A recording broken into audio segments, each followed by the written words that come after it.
गंजाम जिला Beguniapada block Beguniapada grammar सांबादिक Jaikrishna माझी माता तथा रामकृष्ण माझी स्त्री सुषमा माझी मंगलवार दिन द्वादशाह कार्यक्रम श्री श्री श्री धनेश्वर मंदिर परिसर में अनुष्ठित हो जाइछि। नियारा ढंगरे पालन करिसेंती द्वादशाह कार्यक्रम। अष्टपहर नामयज्ञ अनुष्ठित हेबा सह 18टी संकीर्तन मंडली दल जोग देइथिले। मंदिर परिसर में प्रसाद सेवन व्यवस्था करा जाइथिला।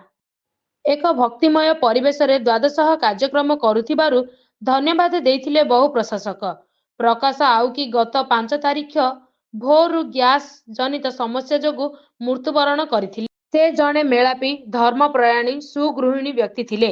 आजिर एही कार्यक्रम रे सरपंच प्रतिनिधि धनु प्रधान, पूर्वतन सरपंच अरुण कुमार माझी, अनेक साधु सन्त जोग देई नामयज्ञ रे भाग नेबा सह स्वर्गत माझी स्मृति चरण करथिले।